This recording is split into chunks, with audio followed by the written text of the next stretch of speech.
Alongside our release from our homes after being confined for 2 years is the arrival of a new motorcycle brand in our shores. This is FKM, or FKM motorcycles. My first time with them was actually from way back 2018, and it wasn't in the Philippines.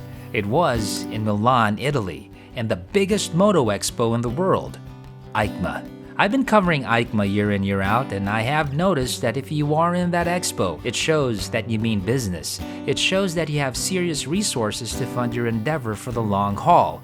It also shows stability. It's not cheap to have a booth in EICMA. To find out that they are finally in the PH got me excited again. I always get excited with a new brand, because the more brands there are out there, the better for us riders. Prices go down. Ba't pinatagal mo pa? Hinayaan ako mag-isa. Pinagmukhang tanga,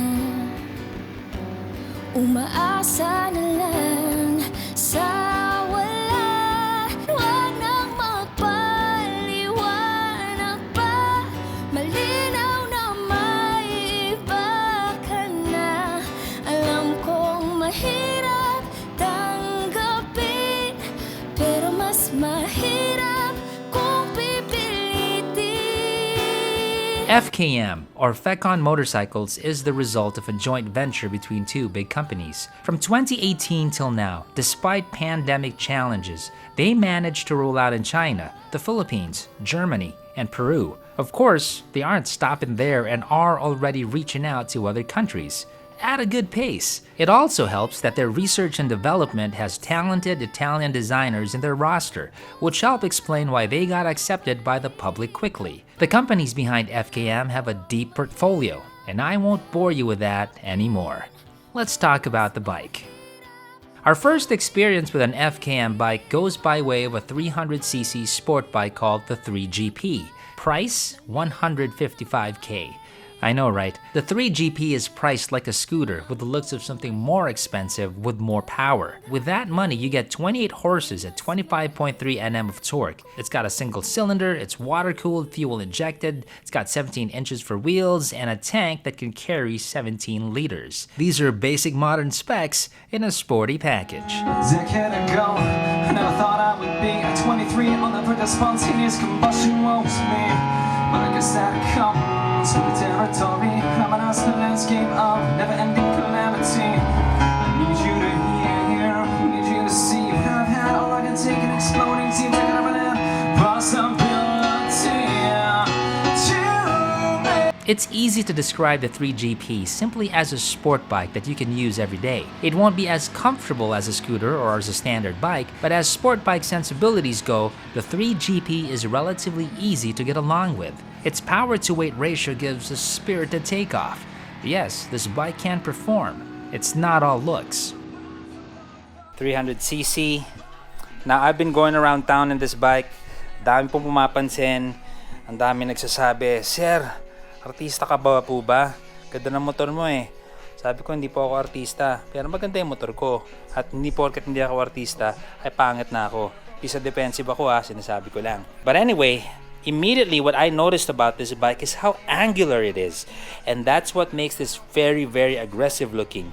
Marami siyang kanto. And can you imagine how this was manufactured and how difficult it must have been to design something like this? But let me explain. Hindi naman to nagpaka-angular na walang saysay eh. Compared to a round tank and you have indentations where magkakaroon ka ng air pockets or pressure here, at certain speeds, all of these things, that helps keep the bike low, planted down to the street, and more stable. If you see it from the side, you see indentations here, also here. It's helping it push down. One thing I totally appreciate about this bike too, look at how clean the rear is. Single-sided swing arm po siya. Sobrang pogi at sexy ng likod po. Look at what they did with the exhaust as well.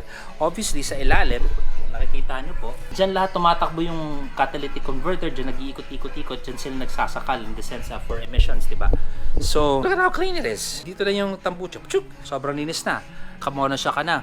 It's just like some sort of rough polyurea or lining na nilalagay nila, like armorthane. Armorthane nilalagay sa mga pickup trucks for protection. It has a rough finish to it and it's a nice contrast compared to everything else. It's nice and smooth. From here, you know what? Sa gantong bike, kung hindi ka rin naman talaga magpipilian, tanggalin nyo na to. Di ba? Para super linis na. But of course, if you're riding your loved one, huwag mo tanggalin, di ba? Unless, uuwi kang bahay, binili mo to, di ba? Uwi ka, tatanggalin mo na. Sabihin ng asawa mo, ba't walang pillion ride? Eh, ganun talaga mahal eh. Di ako makakaangkas. Hindi, huwag nyo gagawin yun. Sabihin nyo, sabi ni Sir Saki. For the tires, CST tires, I have tried CSTs before. That's what comes here stock. So another point here that can be improved on, I feel, would be a side stand switch or safety, diba? Side stand switch. Look at this side as well.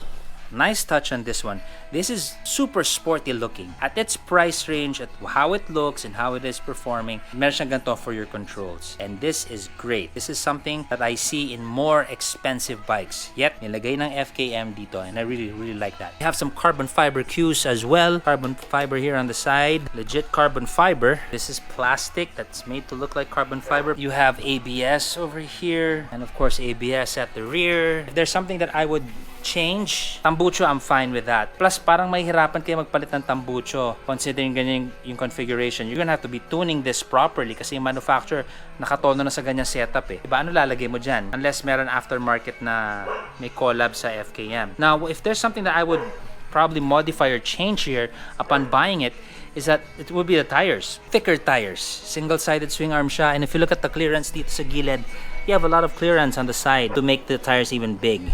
Mas malapad for me, I think.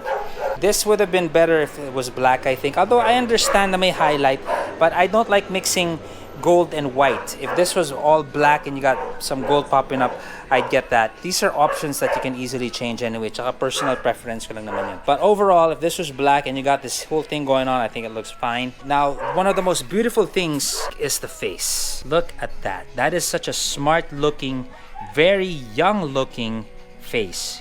Diba? May tsura niya. It's just a fresh design. Para siyang lumihis. Kunyari yung iba, like the Japanese bikes, European bikes, are all going a certain way with look. Here comes FKM and says, okay, we're gonna look like this and lean towards this type of design, and it works. I mean, look at it. When you buy this bike, ito na yung mga kasama na brands. Mismo yung mga brands natin dyan. And it's got a sporty look, diba? Para kang sponsored. Racing. On this side, again, look at their controls for your gearing. Okay din siya. Decals have a nice touch. Overall, the design sense or the designers of this bike are just crazy good. Diba? I mean, look what they did. Look at it. Let's look at the gauge this time. So here's another part that I would say plus points, pogi points dito sa motor na to. TFT na naman. And this TFT, I was looking at it, I don't see any buttons. And there are no controls here on my left. And that's when I realized dahil may triangle dito, it's touch sensitive. Touchscreen siya. There's the trip mode. Press it again. Total kilometers run. Trip again. You got your time. And all the information is already here. You got your gauge here, digital. Super sleek, super nice. At ang maganda pa dito, look at how it is set within the whole cockpit. Hindi siya protruding. It's just set within. So that's a nice thing also. Just for reference, how big that gauge is. Now let's check. Not bad na rin, ha? Size 11. If I were to critique anything here, kasi everything looks nice and proper and high-end, I would say it would be these red buttons. These maybe look regular, not up to par with everybody else in the bike. Like you got Primo levers, Primo triple T's. If I look at the key, look at the key. Ganda rin ang key eh. So yeah, I would think if there's anything that's not up to par and regular, it would be these buttons. It's a bit bright red. I would prefer like, you know, that dark red plastic. Because through time that might turn pink. That's probably the only thing. Everything else is pretty good quality. The mirrors are also alright. Hindi siya basta-basta nagagalaw. For you to adjust this, you gotta unlock it with the Allen wrench first. You can't just, you know, move it about. Let's take a look under the seat. And that's what it looks like. So you see more of this finish, the whole chassis. So parang galing. So parang sigurong super rust-proof na siya, di ba? Parang nilagyan nila ng ganitong, I think it's like a polyurea coating. So everything's laid out nice and neat. I wonder how I can take the seat over here.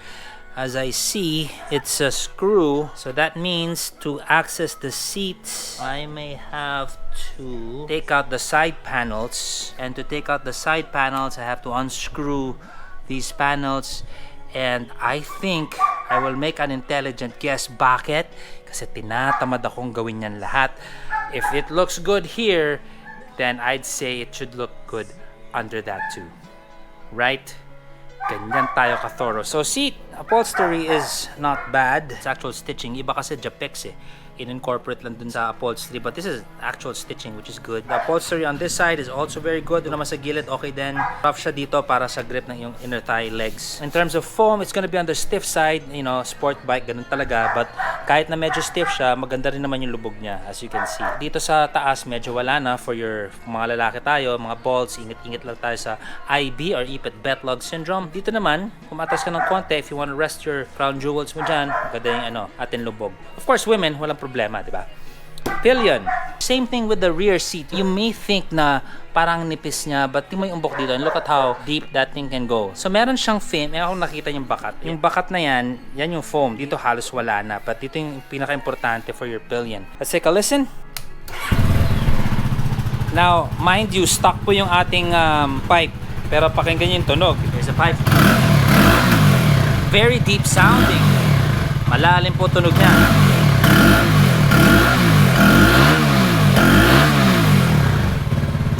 Now, gusto ko lang explain sa inyo kung paano nila nagawa yan. Kasi, just so you know, the shorter the pipe, the higher pitched yung sound. Parang trombone, di ba? Pag pinapahaba mo yung trombone, yung hinihipan, yung mga wind instrument, mas mababa yung tunog. Pag iniklian mo, mas mataas ang tunog. So, tanong nyo, paano naging deep yung sound nito na putot yung exhaust, right? Well, yung ikot niya is all underneath. So, maraming turns yan dito sa ilalim where the cat is before finally coming out. So, yung length niya, nagtupi-tupi lang sa loob bago lumabas. Parang bituka. So, that's why it's still able to come out with a very deep resonating sound. From there, let's now take a listen sa busina natin.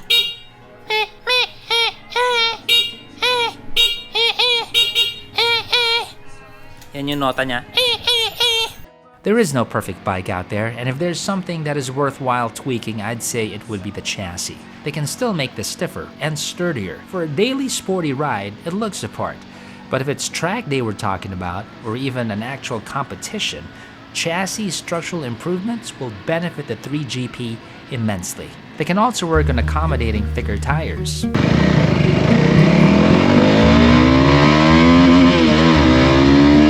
Well, she's walking through the clouds with a circus mind that's running wild. Butterfly. Beautiful day to try some brakes. So ang nakakatuwa with newer releases right now, especially with bikes made in Asia, talagang nasa-challenge nila yung norm kung ano yung pwedeng ilagay sa mga motor, di ba? For the value, for the money, ika nga. Like for example, nagiging norm na sa small displacement ang ABS, whereas 3-4 years ago, hindi naman ganito eh. Find the rear first. Saka. So the ABS is clicketing fine, stopping, nice, sure. So based on what I'm getting, stopping power, mas mahina yung likod versus the front, which is kind of the norm. So we're gonna try the front now. Humps. Yeah, lakas ng harap. Okay, umangat yung likod ng konti. I mean, gano'n kalakas yung brakes. The rear was lifting, pero nag-release na yung ABS. Let's try again. Nice. Front brakes is biting okay. And again, pag mga ganyan na mas malakas yung harap, I can safely say, harap pa lang, buhay ka na eh. Let's try both now. A bit faster. So the brakes are all right. Power of the rear would be 30%, 70% at the front. I'm gonna switch cameras now so I can show you the rear. The front, it's gonna grip hard to the point na aangat yung likod. Ngayon, biglang kakawala yung ABS. So what if you tell me like, Zach, ayaw namin umangat yung likod. Kung ayaw mo umangat yung likod, then you can figure out your way around the bike in that sense. Again, we're talking about extreme braking at the front para mapalift mo yung likod. Solution dyan, slam on both brakes, rear and front. If you slam on both brakes, you're gonna stop fine, walang angat, walang skid. Like most bikes, it's designed for that, you know. You're supposed to use brakes at the same time, front and rear. That's the best, that's the safest. Because of its price at 155K, we can't avoid but think of scooters priced in this level. It's gonna make you think, right? For the same price, and in some instances you'll see the 3GP to be cheaper, you're gonna get 300cc, ABS, and a sport bike. Off the shelf, it's enjoy the bike mode already. At its price range, it's actually quite difficult to demand more things of the bike apart from the whole chassis tweak. If only I can manipulate space and time and immediately give this some heritage and years, I would, but of course I can't. You know, it's the way it is. It's gotta go through what the other established brands before have done, and that is go through the test of time. Honda, Suzuki, Kawasaki, Yamaha, they have all gone through it.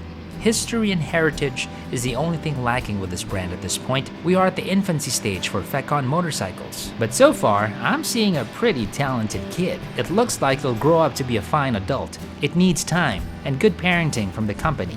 It needs to be consistent with its quality and development. Truly great times we are in. Sarap magmotor. Welcome to the Philippines, FKM. This is Makina Moto Features. This is Zach saying, oh yeah. We got a show, by the way, the Makina Motor Show. It happens July 29, 30, and 31 in the SMX Convention Center in Pasay. 3 days, 4 halls, 1 motorcycle industry. Market. This is Zach for Makina Motor Features. Ciao. Bawat sandali naaalala ang mga pinagsaluhang ngiti at mga pagturo sa lahat ng pinangarap mo sa ating dalawa. Bakit biglang nabaling na